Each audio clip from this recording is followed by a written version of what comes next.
And what's going on YouTube? This is Collision Pulse crafting you guys another Call of Duty Ghost video, and in this video I'm going to be explaining to you my new thoughts on the Ripper.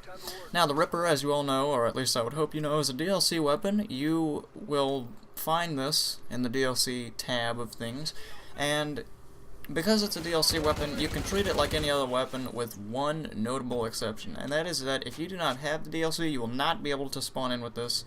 You will have to pick it up off some poor dead guy's body, you know, who's been shot 5 times and is on the ground. Doesn't matter, friend or foe, you can pick it up off the ground as long as, you know, you see it and it says, you know, pick up the Ripper. So you can pick it up, and also you're stuck with, you know, the attachments on it and that kind of thing. Just like any other weapon. I'm assuming you guys know how the system works. You don't get it when you die. Just treat it like any other gun, except for the fact that you can't spawn in with it if you don't have the DLC. If you have the DLC, you can spawn in with it, obviously. So, enough about that. You guys want to hear about the weapon itself, not where you and when you can't spawn in with it. Sorry, I got a little tied up there. In any case, this weapon is unique in that it has 2 firing modes, SMG mode and AR mode. Now, SMG mode is going to be the mode I'm in like right now, where all I have is that little iron sight, and you can tell because in green lettering it says SMG. Yes, SMG mode. So, in SMG mode, you have your weapon characterized like an SMG. You have a fast fire rate, and you handle faster than you do in AR mode. You have an SMG-like weapon. I'll get into the balances of the modes here in a minute. Just know that there's SMG mode, and there's also AR mode. Now, AR mode you can also switch into, and with AR mode comes that little weird looking scope. Now, in AR mode, you are going to fire noticeably slower. I did notice that, and I didn't even need to look it up. You fire slower in AR mode than you do in SMG mode. Makes sense, right? You also, I've noticed, have a lot less recoil, and your damage over range is, or at least it appears to be, better. I don't know ballistically how this behaves. I haven't looked at any numbers on it, so I don't know if you get increased bullet penetration in AR mode, or whether you actually have higher damage, but that's what it seems like to me. It seems like with AR mode comes all the benefits of the AR, increased bullet penetration, and, you know, higher damage over range, things like that. But you will have to look that up. You can go to Drifter for sure, and I will update that in the description when I find out myself. But just know that I'm a little bit unsure ballistically how this behaves.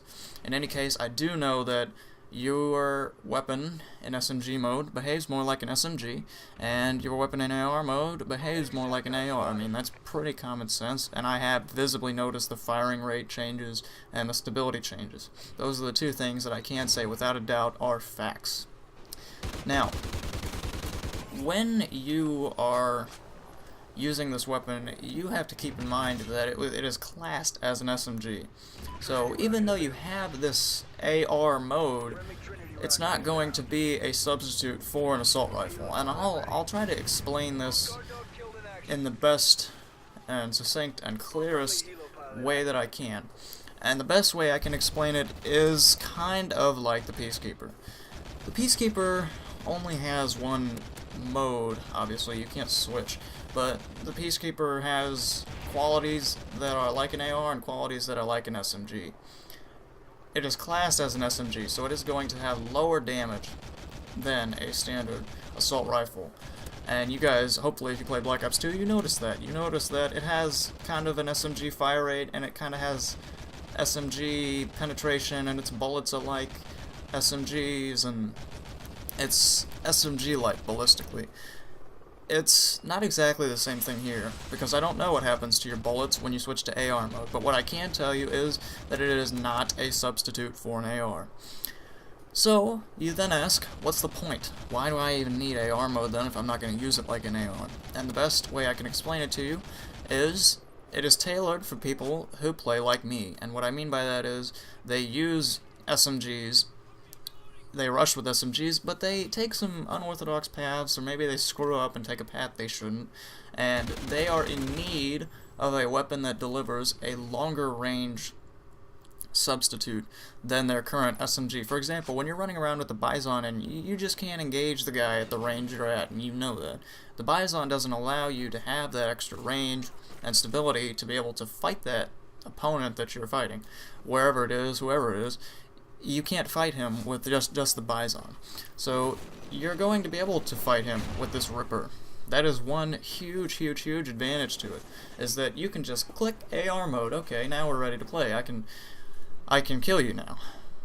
But be warned that this only works to such an extent that if somebody has a Remington and they're halfway across Stonehaven, be warned, you are not going to be able to outgun that guy. This AR mode only works so well. The best way I can describe it is kind of like a crutch.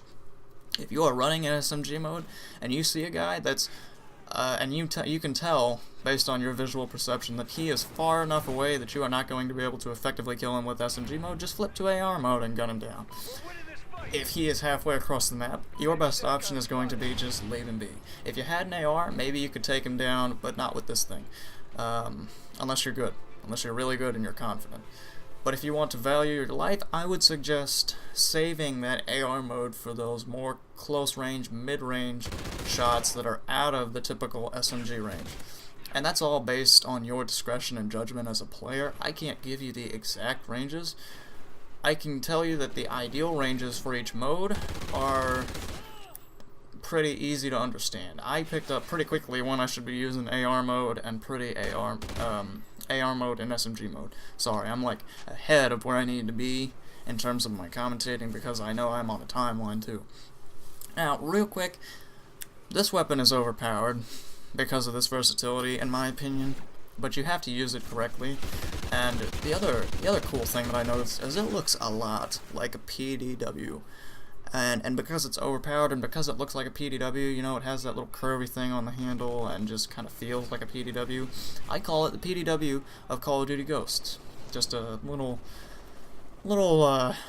humorous trivia there.